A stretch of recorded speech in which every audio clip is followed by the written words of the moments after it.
Welcome back to Footballology. We have the Miami Dolphins up to get their report card. Now, we look at the Miami Dolphins last year.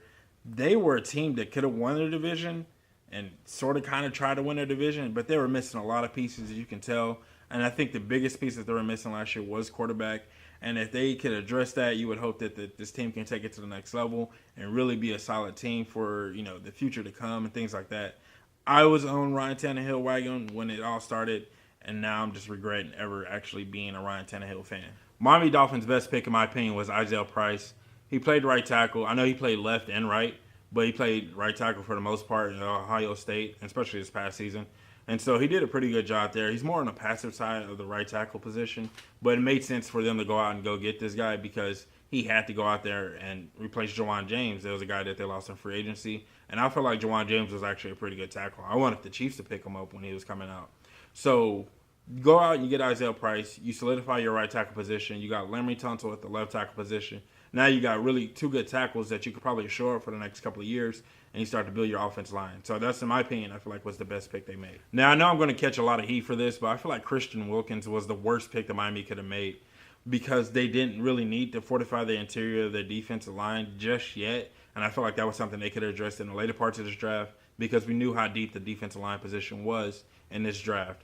But when you look at it, Chris Lindstrom was still available on the board at that point. If you're going to go get a guard, why not go get him and then take the pick in the later parts of the draft and go get another D-tackle or somebody like that? I don't feel like Chris Wilkins will actually be a true impact player at the end of the day. I think he's just going to be a player on the roster.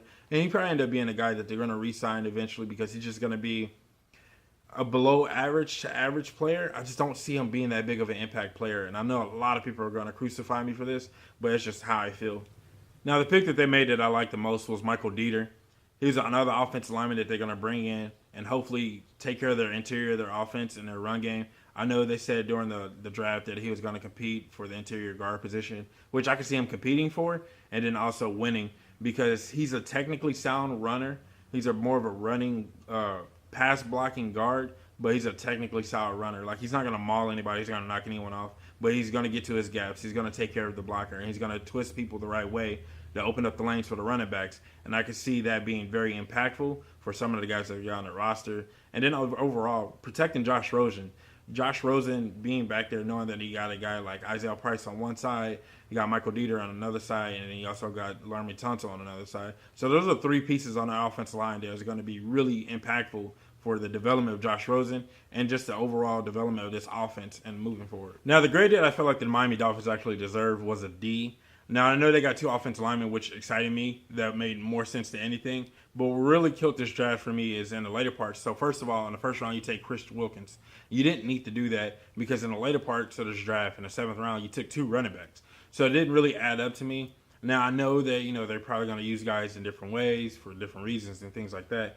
But I felt like that was something where you could have actually went out and maybe made a move or did something different and actually got a better D-tackle. Or not a better D-tackle. Could have got a different D-tackle in the later parts of the round and use your first-round pick on a more impactful player, in my opinion. Overall, even including Josh Rosen, I just felt like it was a D. I didn't feel this draft. I didn't feel like it was the right draft for Miami. And I feel like they could have had a better draft overall. That's all I have for the Miami report card. I know a lot of you guys are going to hate me for this, especially Miami fans. Let me know what you think in the comment section below. Let me know what your best pick was on the team and things like that. I did include Rosen in that overall grade because Rosen was part of this draft class for them. But realistically, when you come down to it, I just didn't feel like it was that impactful of a draft. Even with the two offensive linemen they got, I just feel like they could have did a lot better personally. And let me know, just let me know in the comment section. I'm excited to hear from you guys. I know you guys are going to torch me, and I deserve it or whatever, but I just didn't feel like this draft was that impactful for the Miami Dolphins. And if you're not a footballologist yet, go and subscribe to the YouTube channel today, become a footballologist, and stay safe, football fans.